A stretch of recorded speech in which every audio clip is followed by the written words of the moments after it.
Welcome to Risk Roundup. The blockchain revolution is disrupting each component of a nation, and government is no exception.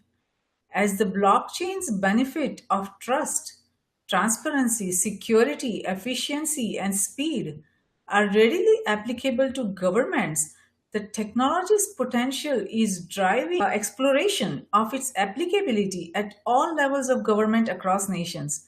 As a result, there is a growing optimism that government blockchain will build trust, protect data, reduce cost, and bring efficiency to nations.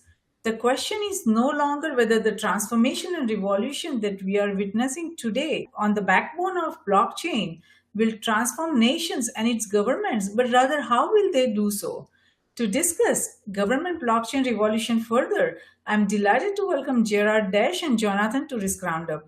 Gerard is the president of Government Blockchain Alliance, and Jonathan is the chief strategist, and they both are based in USA. Welcome, Gerard and Jonathan. We are honored to have you on Risk Roundup. JC, it's great to be with you. Thanks.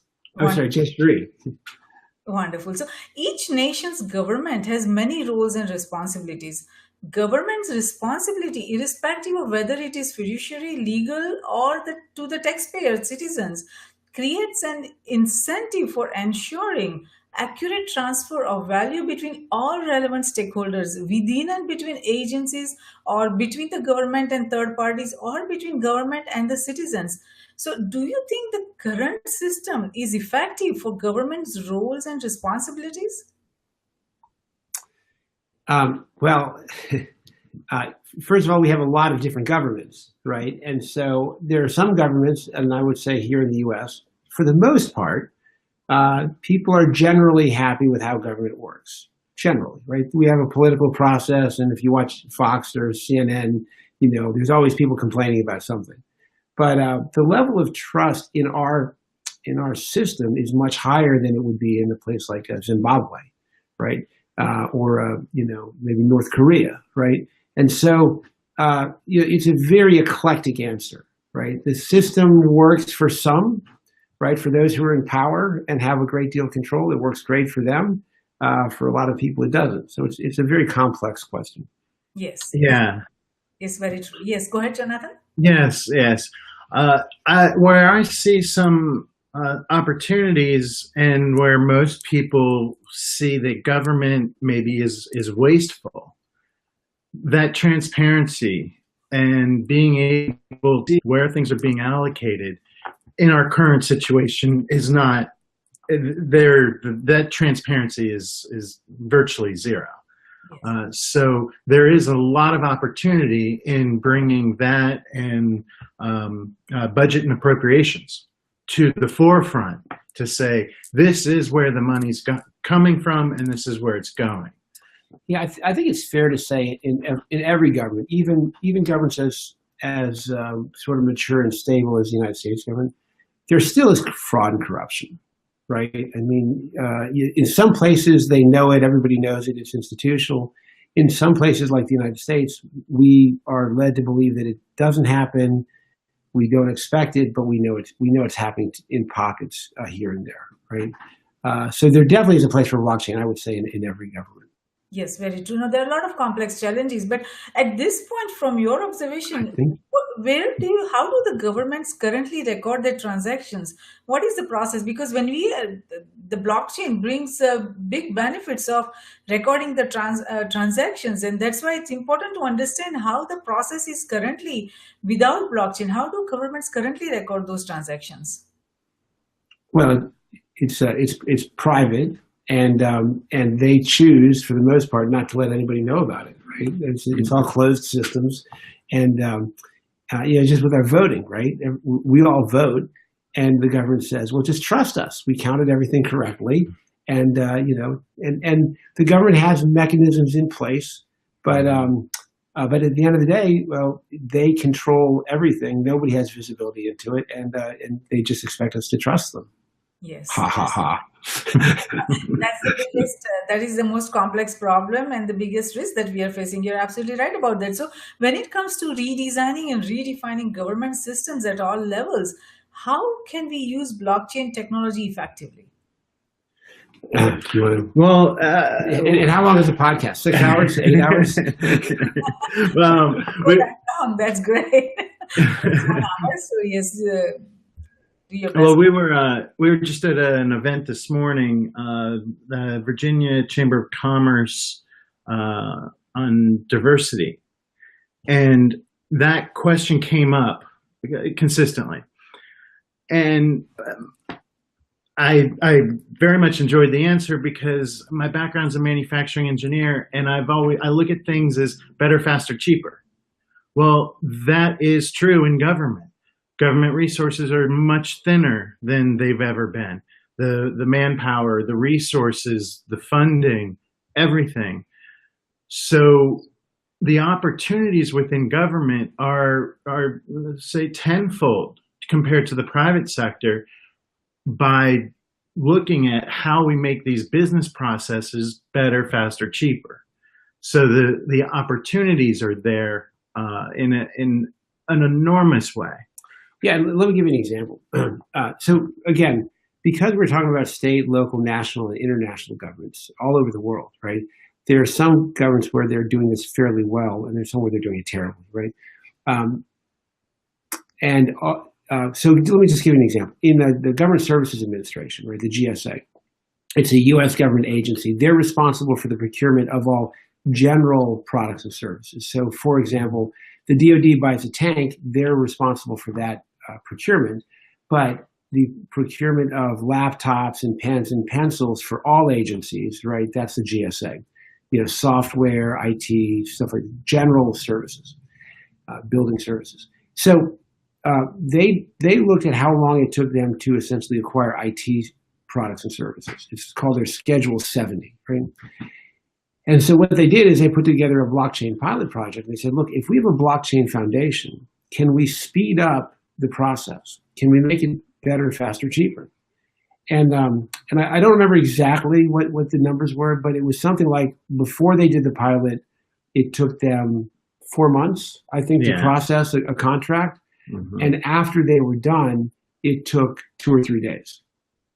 Yes. So because they could use this technology, right? And what they did was they built that technology on top of their old technology to sort of transition.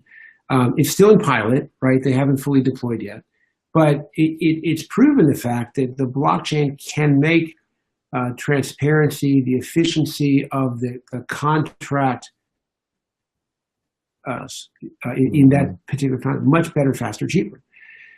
The problem is that in the place, you have some places in government where they have a great deal of control, and they don't have a lot of transparency. They're the ones that you need to implement a blockchain solution. They're also the ones that may not be inspired to do that, right? Because what it means is essentially for them to relinquish their authority, their control to a more distributed system. Mm-hmm. And that's where the battle's going to be, in the places where it really matters. So we talk about in the budgeting space, right? The government gets to budget trillions of dollars. It gives them enormous power, right? Are they likely to say, hey, you know what? Let's just totally give up that power? That's not going to happen. I mean, they're going to. It's challenging. You're right about it, that who would want to give up that kind of power, right? And when it involves like billions and trillions of dollars, they don't want to lose that power. So that is the most, complex challenge that these technologies will face as they try to streamline the government processes, or, they try to do any kind of redefining and redesigning of the system. Because, I mean, if you see, go across nations' governments, it's not that the governments are not seeing the multiple opportunities that are possible because of this technology transformation. They can simplify their operations, they can simplify data processing, they can establish the trust pipe, because the trust in governments is at its lowest. So there's plenty of opportunities for them to redefine their entire system. But those kind of complex challenges, when they have to give up that power, and when everything will be transparent, That's a lot of the most of the politicians are not going to go for that, and that's the biggest challenge that technology will have to face, in how to overcome those. So from your assessment, what can be done to overcome those kind of obstacles where politicians are just not ready to give up that power? Interestingly enough, well, one of the things, I believe you mentioned it earlier, was that blockchain, it becomes a transfer of value. As opposed to our previous recent technologies, cloud, advances in big data and so forth, those were just technologies. What blockchain brings to us is that exchange of value, but also an incentive program. So you just have to find where the incentives are for the players to contribute, where they might say, oh, I can't give that up. Well, all right, what is their incentive? Well, it's probably because they don't want to expose themselves. Where can we address that? Where can we fix that? There's somewhere that there can be an incentive for them and an incentive for the technology business solution. So as advisors, that's the one thing that we always walk in to say.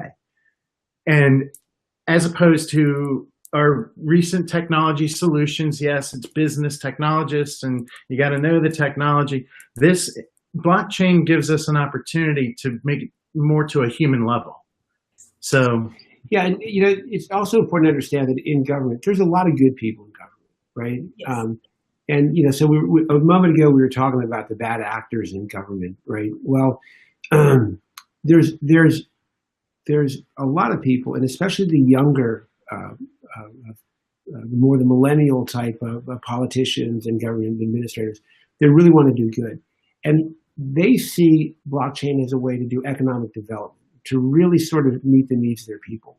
And Puerto Rico, as an example, right? You want to tell them a little bit about Puerto Rico and what they're doing down there, or maybe Atlanta or some of these places? Yeah, Puerto Rico is interesting. We went down there 4 or 5 months ago now, and because of their situation with basically being bankrupt, they embraced the ICOs and the new business models that both cryptocurrency and blockchain are bringing. So they've opened themselves up to that, and a lot of people are going down there to do both cryptocurrency and blockchain. Now, something that kind of back to the incentive, one of the problems in Puerto Rico, depending on who you are, is if you get a speeding ticket, you don't pay it. You wait until you go renew your license. And if they happen to have it on record, well, then you pay it.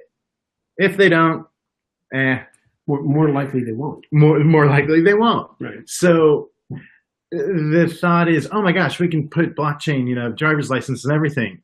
Whoa, people aren't too excited about that. Yeah. So, and it's interesting because in that space, the government is bankrupt, and they said, well, blockchain is an opportunity for us to fix this problem because we can have but there are people that will lose out on that. Yes. At the same time, the government said, listen, we believe that there's great economic development. Let's give tax credits and tax incentives, right? So they want the business to come in, they want the development to come in, they want the investment to come in, right? But it's a very eclectic story. It's like, yes, we want this, but no, we don't want that, right? Mm-hmm. And there's different players that some want it, some don't want it. So for folks in this space, there's a lot of work that will be there for a long time. Yes. Sorting through all of these issues. Mm-hmm. Yes. Yes, very true. So, those are very complex challenges, but you're right about the incentives, that if we give them the right incentives, then, we will be able to bring this change that we are all looking for, to make our governments and governance processes, much more simpler, more effective, more transparent, and where we can trust, and they're cost effective. So there is a lot of incentive, but the financial incentive to the players who are benefiting with the current system, that's where the complex challenges are, that how we will be convince them to, get out of the way so that we can go forward with the digital systems that we need for the digital global age. So it's not going to be an affair that we can manage within a few months or few years. This is going to be a long term process, and it's very interesting what you told about the Puerto Rico, the complex challenges that they are facing now because of these ICOs, and the cryptocurrency and the blockchain initiatives they are having. So it seems that many nations blockchain based governance is being tested. I mean, from what you said, from what I'm reading, and there is a possibility of decentralizing governance. Do you think that we will be able to decentralize governance itself, at all levels, local, national, global? Yeah. Well, Decentralized government. So- That's a good right. topic. So I think the first thing to understand Because is there are a lot of things that citizens can do themselves. We don't Mhm. need the elected officials to do that. If we put together a proper form of government, this digital governance model, then there are a lot of things citizens can do themselves. That's the one of the biggest. right. Uh, So let me address that because it's an interesting topic. For many years, right, the government in most countries, they could call the shots, right, and whatever they said went, and people in those countries really did not have much choice, right. The internet started to challenge that, right. Blockchain is going to challenge it even further, right, because in the past, if I didn't like the economic decisions that my government made, right, the only way for me to change it would be for me to take my family, lift up my household, go travel to another country and drop it down. I'm not likely to do that. But today, if I don't like the tax policy or the economic policy or the monetary policy, I can go to my web browser or my phone, point, click, and I'm in an entirely new economic system. And the government has never had to compete for economic policy before. It's unheard of. So in the U.S., for example, the government officials, they spend more money than they bring in, right? Because they're incentivized to spend more, tax less. If a government official raises your taxes, they don't get voted back in, right? If they cut spending, they don't get voted back in. So the national debt continues to grow. Right now, the interest we pay on the debt is more than every government program except for DoD. So what do? They increase the money supply through fractional reserve lending. Whenever they do that, the value of all the money that we have in our bank accounts diminishes because when you increase the supply, the value goes down, right? So it's a form of taxation without ever having to vote on a tax increase. Now, what's happened to the value of cryptocurrency over the last 8-10 years? It's constantly gone up. So more and more people are starting to use cryptocurrency as a store of value, right? And transactions. Right down the street, we have a brand new Bitcoin ATM they just installed. And as more and more people start to use cryptocurrency, right? Well, let me give you an example. In 3 months, in just using my cryptocurrency debit card, the difference between the time I received the money and the time I spent it, I just at like 7-Eleven, gas stations, right? Grocery stores. Just in 3 months, I made $10,000 in capital gains. The purchasing power of just that kind of loose change kind of money increased by $10,000. So if the purchasing power of cryptocurrency is far greater than the eroding purchasing power of the US dollar, more and more people are going to start sliding over to cryptocurrency. As that happens, right, it means the value of the dollar drops. The government's got to print more money, which makes the gap even bigger. More people go into cryptocurrency, right? Which makes the gap bigger. They have to print more money. And so eventually this spirals out of control. yes. The government has never had, at least the US government and many other governments now, realize that while there's tremendous benefits to blockchain technologies, all kinds of cryptocurrencies, the risk to the very economic system is starting to come up on the radar screens. National banks are starting to realize that this threatens their very existence, right? And here's another thing to think about. So I have a good friend of mine who's got a mining operation, right? He makes his money by mining, so he receives cryptocurrency, right? Well, he pays for his hosting fees. He pays all of his expenses with cryptocurrency, right? That means that money never goes through a bank, right? Well, the federal government monitors and influences us through the banking system, right? But if the money never goes through a bank, the government loses visibility and they lose control, right? So this is beginning to marginalize. It's only starting at the very beginning. But if the governments lose their control and their ability to influence, if they lose visibility, if they lose control of the economic system and they can't continue to print more money, Yes, yes, you're it's absolutely very right that they lose out and conflict, right? they will get marginalized. You're right about it because I mean, look at this: how much corruption, how ineffective the regulations and policies, and not just one nation, almost every nation. They even each time a new governing party comes, even the nature of the risks that are identified and prioritized and rated and they are acted upon, they are different. So it's not that the country is the focus, that let's do right and let's be objective and neutral in identifying risk, but it's all because it becomes politically biased. So the young people, they are losing faith, they are losing trust that what risk are being managed.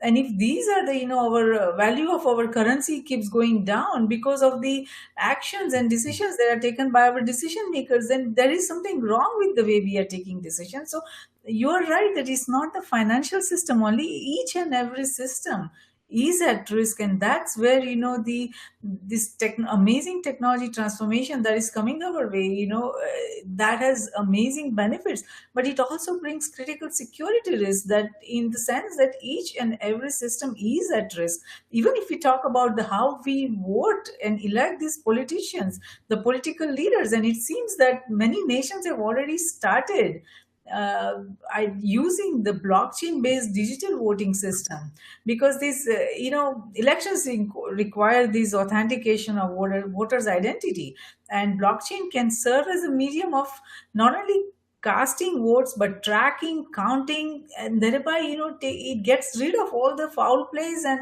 lost records and voter fraud. So, from your assessment, how many nations you see that are already not only moving past the pilot scale as far as the verifiable blockchain based digital voting system goes? I, I want to say I've heard of at least 4 or 5. I think Zimbabwe is one.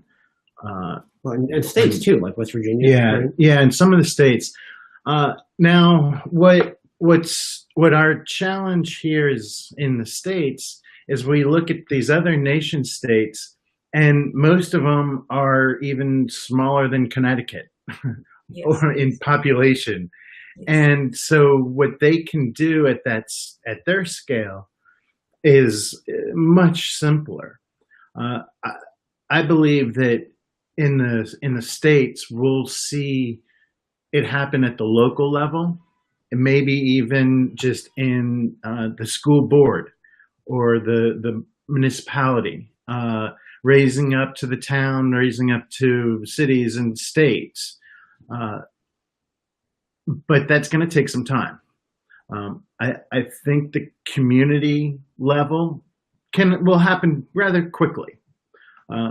So getting it up to the federal level, I wouldn't even want to assume that it might happen. But we will see it, and I'm sure we are seeing it in these smaller communities. Yeah, I mean, I'll tell you one thing about most government officials in blockchain. They don't want to be the first to fail. And there's already so much resistance. The governments tend to be very risk averse. Now, the private sector is moving very quickly, right? And something that people know in government is they look at the speed that the private sector is moving with all of these applications and capabilities, and they see the glacier-like speed of government, and they're very worried or concerned that the private sector will leave them behind, right?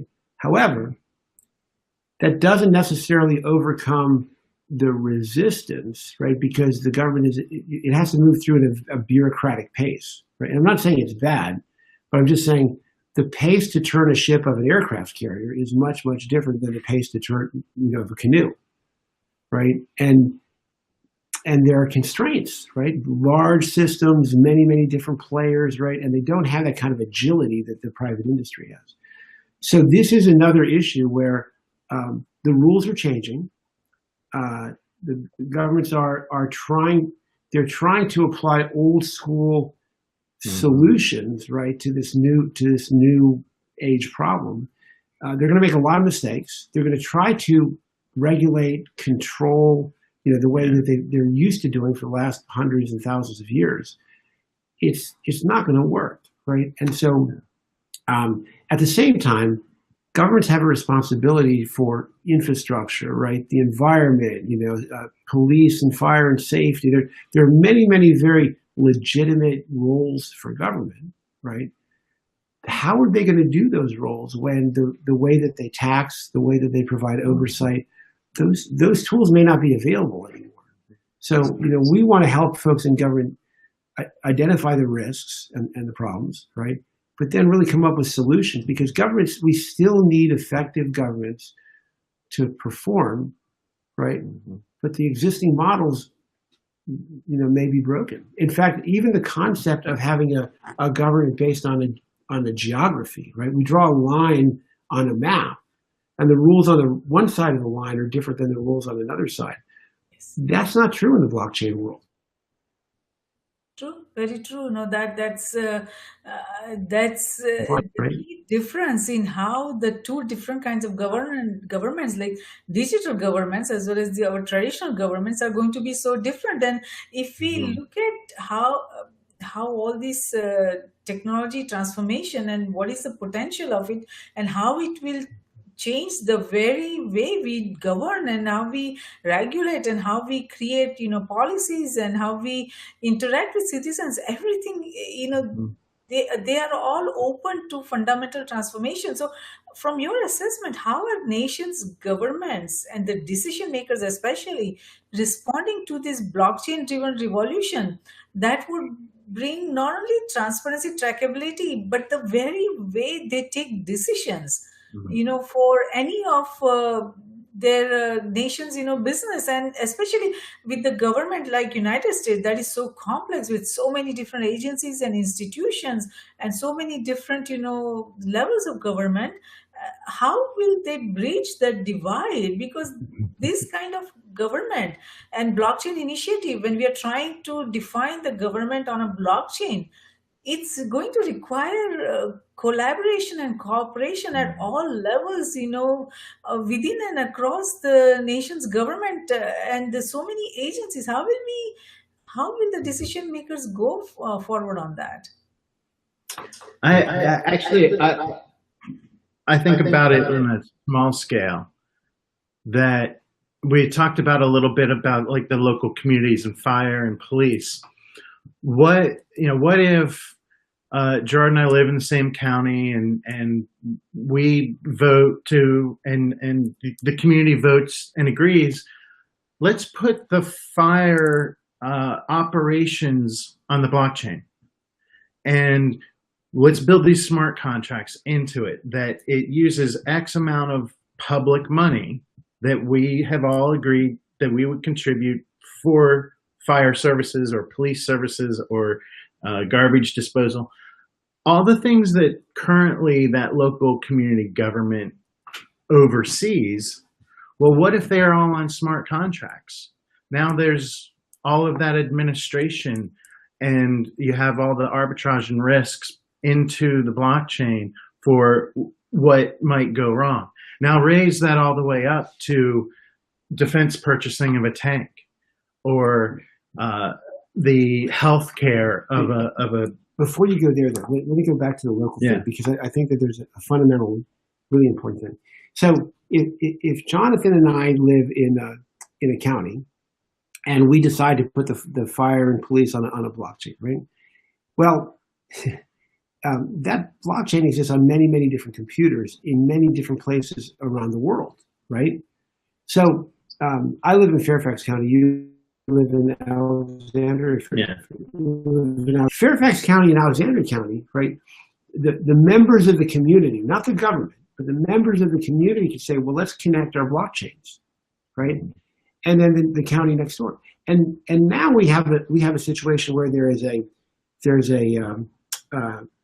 statutory area of responsibility, statutory boundaries, and blockchain boundaries. The blockchain boundaries are essentially the limitations of that network. The network is in no way connected to the statutory limitations of the governing body.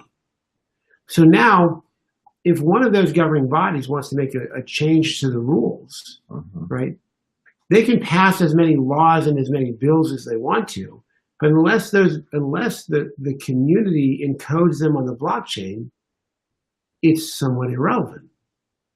So one of the things that the technology does is, let's say Jonathan and I have a smart contract about some kind of transaction, and I take a sum of money and I put it on the blockchain. It's in escrow, and until he meets his conditions, the contract says he doesn't get the money, right? Well, we have a dispute. We go to court, and the judge says to me, that's not really right. Gerard, you need to release that money and give it to Jonathan. Well, that money's on the blockchain, right? In the olden days, they could just go to the bank and order the bank to release the funds. But that judge, that government entity, has no authority over a blockchain. Yes. So it's going to create all of these disparities, right, between our existing traditional systems, which at least here in the United States work. In other countries, they don't work, right? Yes. But it creates an entirely new paradigm and structure, and they're at odds with each other. Yes, absolutely. No, you're right about that. It's a new way of doing things. So we will have to figure out many complex questions like that. And how will we solve that? Because I mean, that was one example you gave, and the other is about the consensus protocol. How are we going to agree on the consensus protocol for government blockchain? Because there are so many different agencies and so many different departments of government, levels of government, and we are not even sure if everyone is going to use one single blockchain or they're going to use different blockchains, and how the consensus, how are they going to agree on the consensus protocol? So do you have any from your observation, do you have Well, thank you for giving that softball. So, well, the consensus, I mean, this also kind of goes back to the incentives.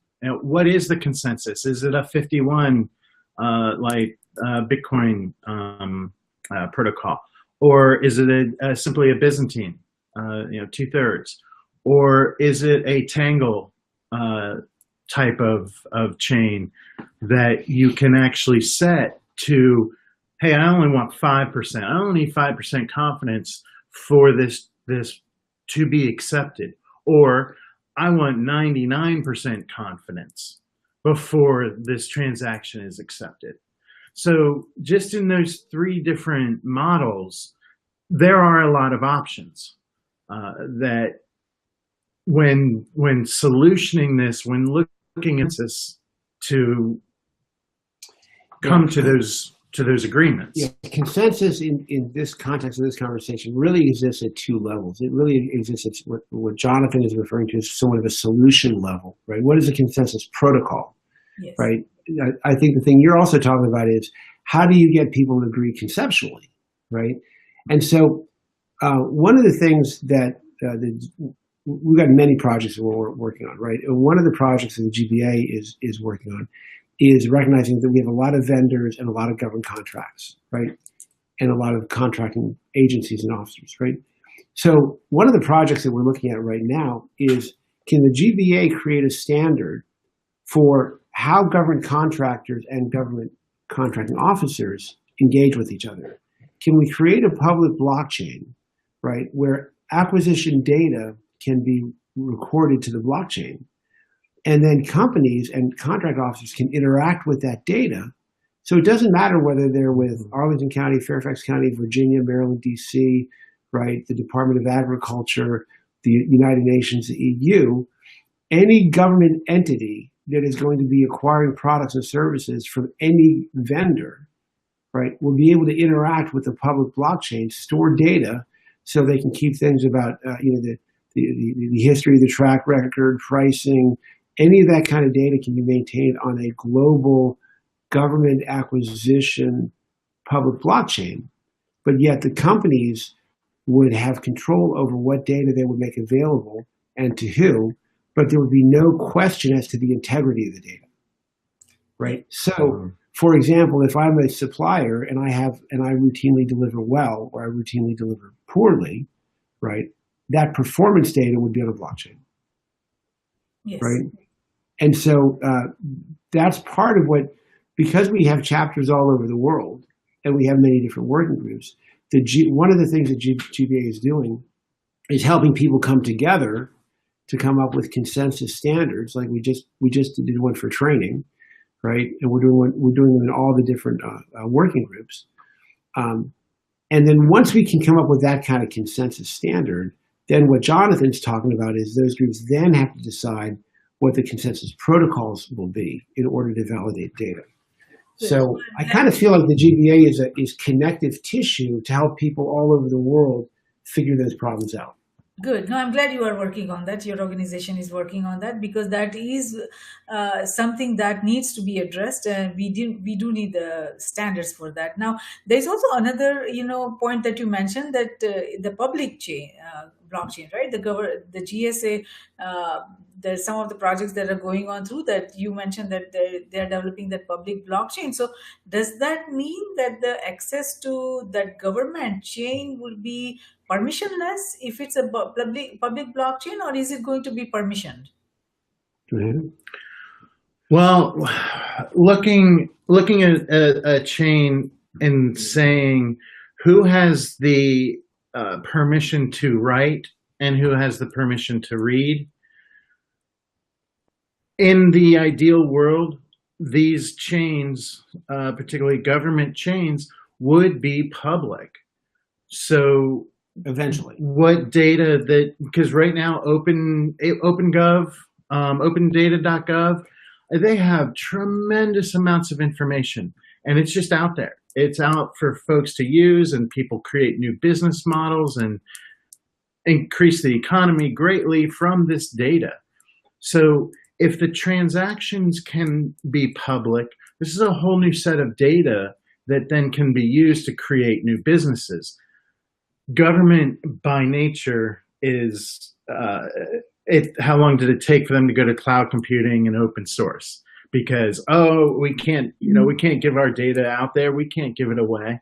So that's part of, like with GBA, what we're doing is educating that, yeah, there are some things you want to keep on a private chain, but there's a lot that if it's public, it's promoting the transparency and it's giving more data to the people to do stuff with.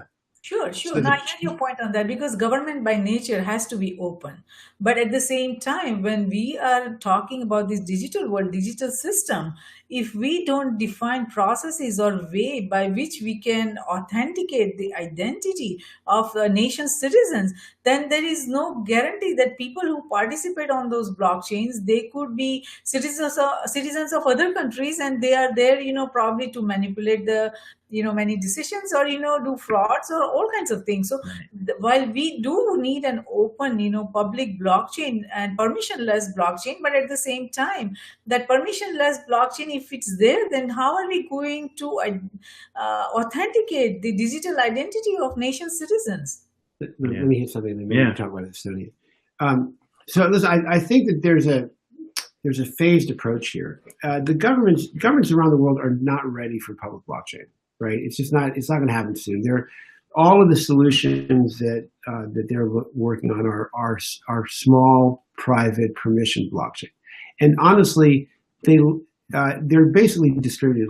They've got to start where they are. Right, conceptually going to a public blockchain makes their heads explode. Right, so starting with DLT is it's I think the appropriate place for where they should start. But you raise a very interesting point, right? And that is how much. Okay, so let me give you an example. When I go to to a bar, right? And I want to buy a drink, and they want to check my ID, right? And I hand them my driver's license. Do they really need to know my name, right? Do they really need to know what my birth date is, or what my weight is, or my hair color? No. I mean, all they really need to know is that I'm old enough to drink, right? And so one of the trends that we're seeing is in the blockchain space is segregating the data. So, when you go to Target and you swipe your credit card, do they really need to know what your zip code is, right? Do they really need to know, because of their access to the data mart, how many diapers you bought last month, or what your average spending is, or your income, or whether you're married or single? No, but they have access to all of that data now. And we may live in a world one day where we make the statement, you don't need to know all those things about me. You only need to know this for us to have this transaction, right? And the other thing that's really fascinating is you said, well, how do you know that you're in this group or that group? Estonia, right, which I'm going to ask Jonathan to tell you about a little bit, they've created, they've recognized that the boundaries don't exist as much anymore.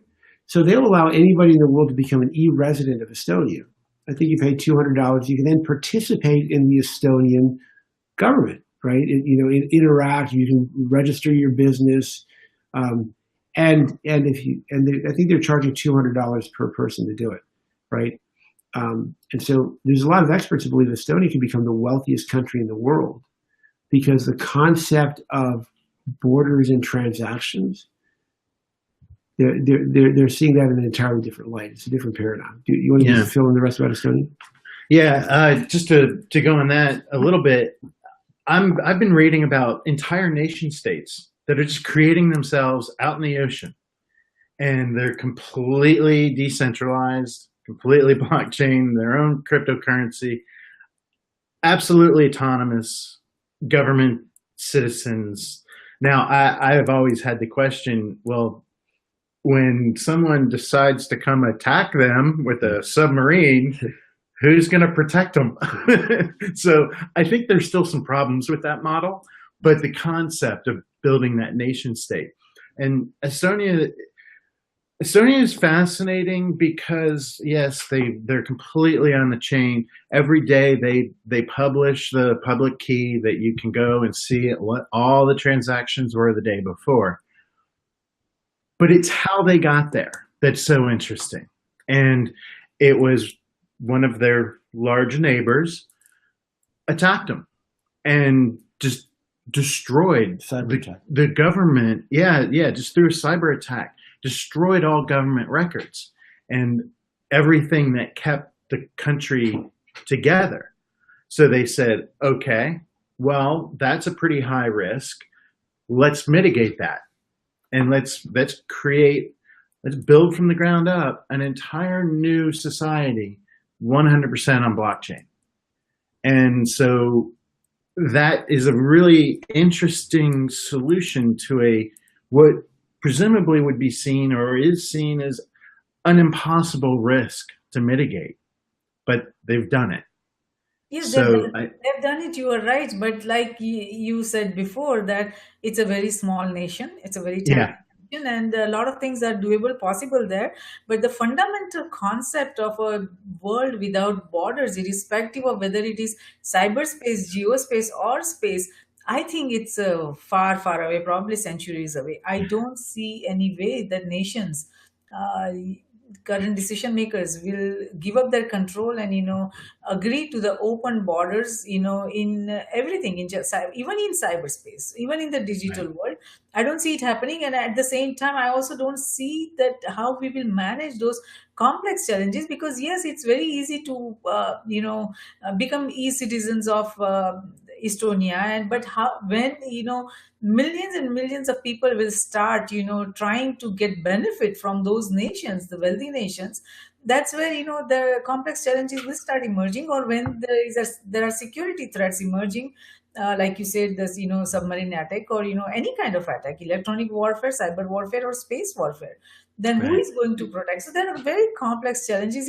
In theory, it's very I appealing to say that it would be nice to have nations without borders, but to in the reality there are many huge complex challenges to that, huge security risk emerging from Mhm. that. So it would be interesting to see what the world's citizens or even what the nation citizens want, and as we see in United States that there is a huge backlash against the uh, trend of globalization, that let's accept everyone and let's make everything fair and balanced for everyone. There's very huge backlash, but But moving away from that topic, I Mhm. mean, it's very complex and it will take hours to discuss.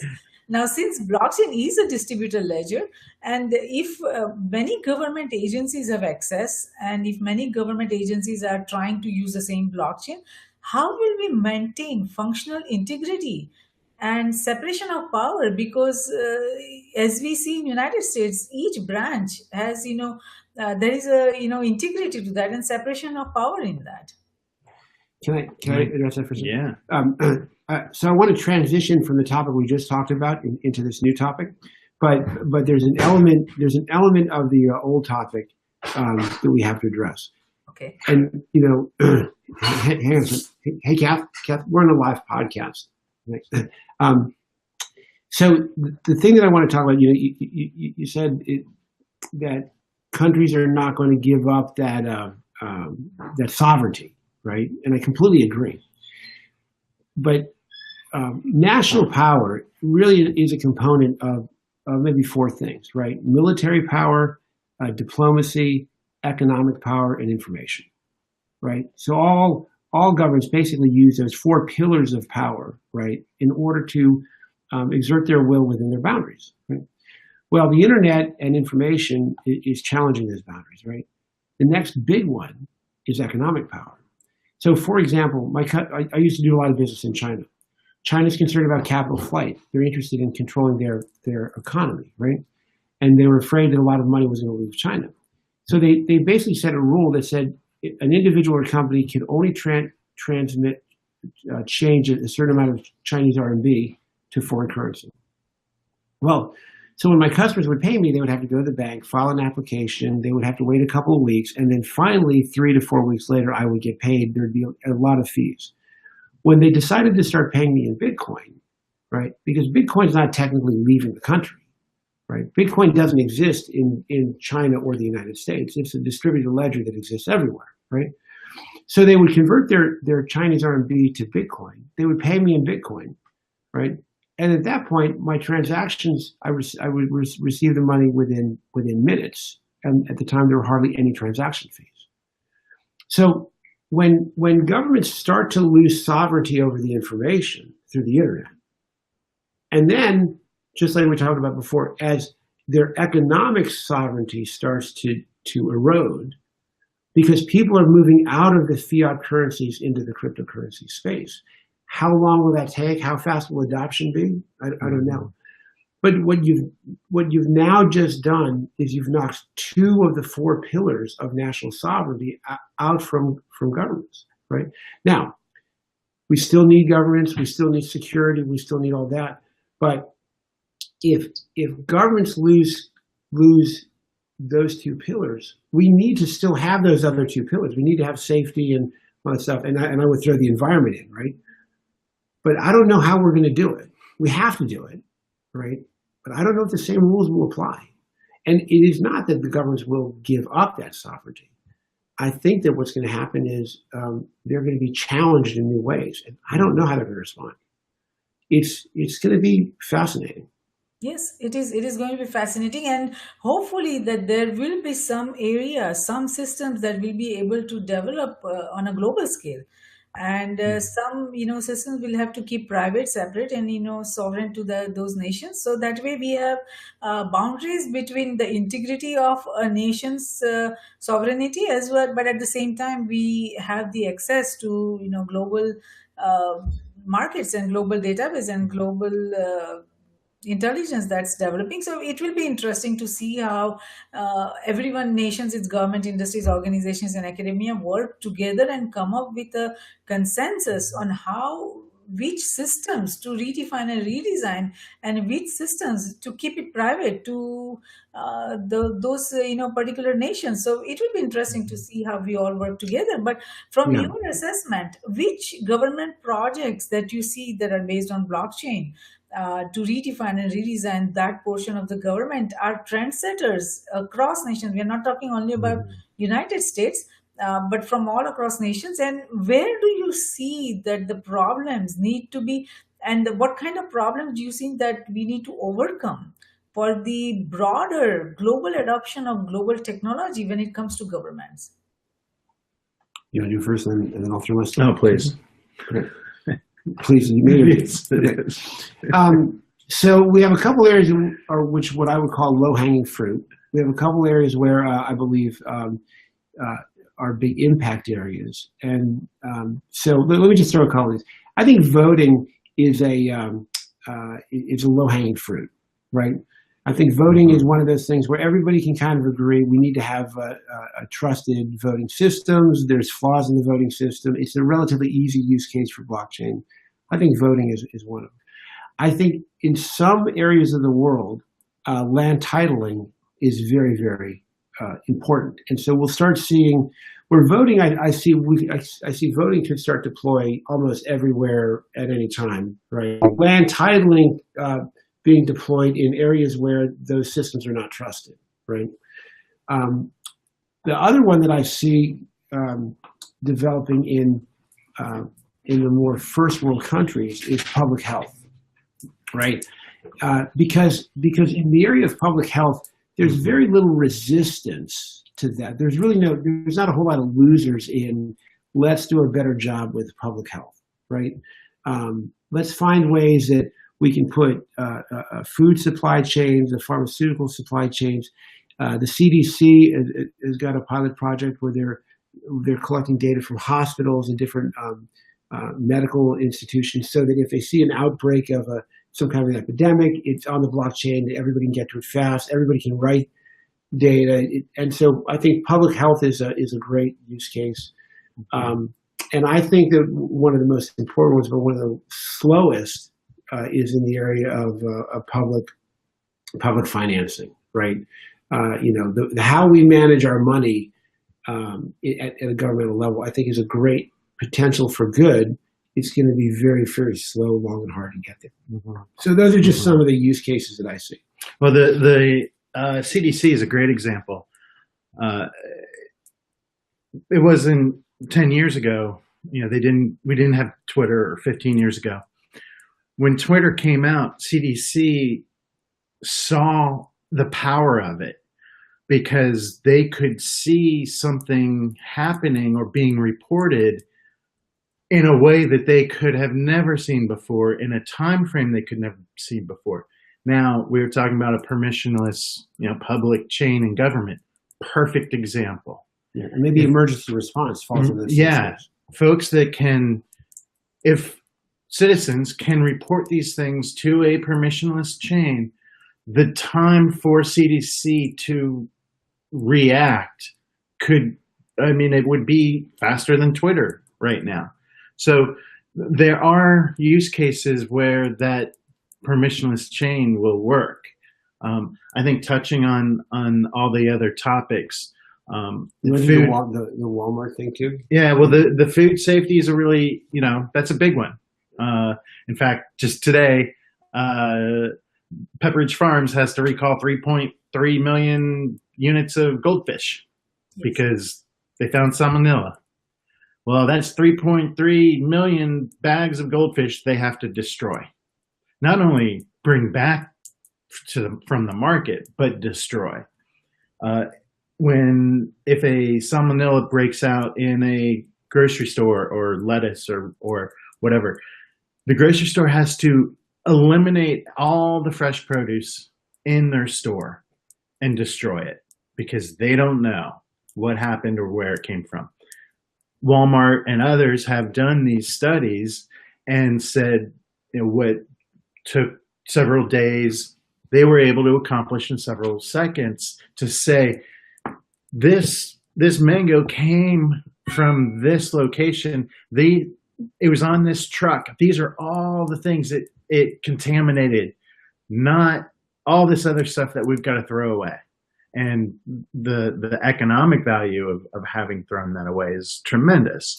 Well, I'm thinking about this. I think on the Walmart example, prior to their pilot, it took almost 7 days for them to trace the origin, the location, the date, time of a mango, right? And then after it was done, you're right, it was a couple seconds, right? But imagine the impact of that kind of information on a public health environment. If there's an outbreak of mad cow disease or something like that, right? I think the opportunities in that space, supply chain, food safety, pharmaceuticals, public health, I think is phenomenal. Agriculture rule is a big hit. It'll be a big impact, not only from this food farm to table, but also from the genetic modifications of the seeds. And being able to manage those. So imagine this, right? If there's a food supply chain, right, and the smart contract says that as the truck moves from point A to point B to point C, et cetera, right, there's temperature sensors. And so the smart contract says that the shipment has to stay under a certain temperature or within a certain temperature range. Bring it back for inspection, right, that the grocery store would not accept it because it's outside the bound. The smart contracts could build all these efficiencies into the supply chain so the contaminated or the rotten food never even got to the store, right? I'd like to touch on just a few other kind of low-hanging fruits. One, education. Down in Puerto Rico, they have to report how many students are in their school, and if they have over 100, they get to keep the school and they get the money and everything else. Horrible fraud. And how many students are actually in the school. But look at it beyond that to say the parents and the teachers and the kids, their grades, their homework assignments, from pre-kindergarten all the way to their doctor. For the credentials. And there's credentials along the way. I think there's a tremendous opportunity in that area. Or you take NARA, National Archives. That's what they do, is they archive stuff. And that being able to be on the chain, the amount of effort and work that it takes now tremendously changed. And, even the Library of Congress, there's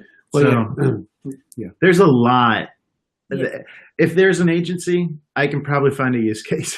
Yes, very true, very true. And if we can digitize pretty much anyone and anything, and blockchain. So you're absolutely right about that. So what would you like to tell our global viewers and listeners about not only Government Blockchain Alliance, what your organization is about, but what are your initiatives and where the young people, especially those who are really trying to make a difference, who are visionaries, technology experts, and are fed up about the inefficiencies of the governments or that they are seeing in their nation, where they should focus and how they should go forward as they try to redefine and redesign the nation's governments.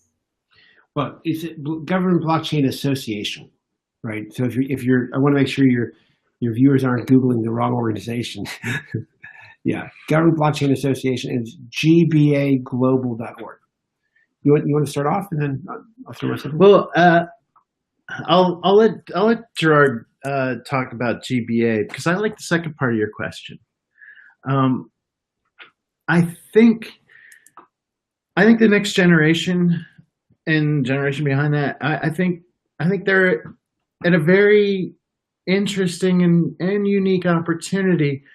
They grew up without their identity. They grew up completely without any concept of really keeping identity. It just went out there, and that's how they think. That's how they live now. So if getting that identity back is a desire of theirs, I don't know how they're going to do it, but I think they're going to figure it out before we do. I think they'll know how to make it happen in a way that, because we're too programmed in our ways right now, in our history and the way we look at identity. I think the solution is there, and I think they'll find it, only because they come from a unique perspective of it. I think risk for them also will be completely different. If we look at risks now, like food, poison, that kind of stuff, they're not going to know that. They're never going to see that because we will have these systems in place. So I can't imagine to predict. I mean, if I could predict what they'll come up with and how they'll solve their problems, then I would be in a pretty good place. But what I do know is they're going to approach things differently, just like we approach things differently than the generation before. Yes. And there's so much opportunity with blockchain and cryptocurrencies that they will find what best works. And I think they're going to help us find what we can implement, in our time. So I really look forward to seeing what comes of the kids, the next generations. They've got a lot of opportunities and not a lot of barriers. And I think that's their nature, is they don't necessarily ask for permission. Maybe they'll ask for forgiveness, but that's what makes them innovative. Yes. And have no boundaries. So Very true. Okay, so from the Government Blockchain Association perspective, I would say what I would like your viewers to do is check out our website, gbaglobal.org, right? There's a lot happening in the blockchain space. There's a lot happening in countries, close to 80 cities, right? I think probably about 30 countries. And we're launching 200 new chapters in the next 4 months. We have chapters in Canada, Washington D.C., Florida, Washington State, Texas, Mexico, Puerto Rico, London, Paris, Moscow, Beijing. We've got chapters in Africa, South America. I mean, literally all over the world. And we have about, over 20 working groups. We're about to launch 20 more in every subject: asset management, budget preparations and tracking, cannabis, contract management, cybersecurity, economics, education, training, financial, governmentology, healthcare, identity management, intellectual property, land titling, cyber, any industry, supply chain. We've probably got a working group who are working on it, and we really want people who really want to be in this space to be part of this thing and to roll their sleeves up. Right? We're not an association for spectators, right? You can go to our website and learn a lot, but we're really an association for leaders, right? So if somebody wants to lead in this space, come to our website, find out about the training, get educated, become certified, right? But most importantly, join a working group, join a chapter, connect with other people. It's a social media platform, so it really enables people to connect with people locally and globally. But the bottom line is, there's a lot to do, and there's a lot of opportunity. And for folks that want to make a difference in this world, this is a great place. Mm-hmm. And we'd love to come alongside and help them do that. Great. No, you are absolutely right. There is a lot that needs to be done, and there is a lot of opportunity for everyone to contribute for solving the big problems that nations are facing today and will be facing in the coming tomorrow. So thank you so much, Gerard and Jonathan, for participating in Risk Roundup today. We appreciate your thoughtful insight on the government blockchain revolution, and our global viewers and listeners will benefit tremendously from the information you provided on the ongoing blockchain transformation across nations' governments. And the way I see it is that even if a single individual can come up with an idea to innovate using blockchain and bring the much needed transformation to the nation's government and governance model based on the discussion we had today. This risk rounded dialogue has been of service, and we thank you for that.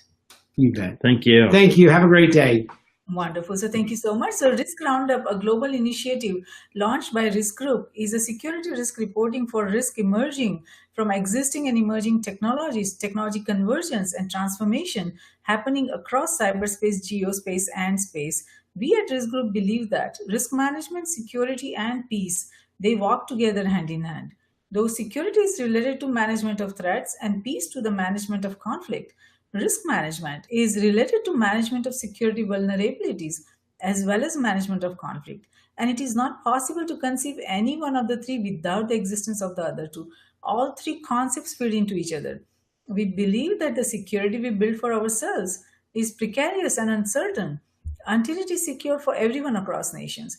Tradition becomes our security, so if we build a culture of managing risk effectively, it will lead us to security, and security will lead us to peace. Let's manage the existing and emerging risks together. For more information on the risk roundups, to watch the risk roundup videos, or hear the risk roundup podcast, please go to riskgroupllc.com and do not forget to subscribe and share. Until next time, I'm Jayashree, host of Risk Roundup, signing off. See you next time. Thank you.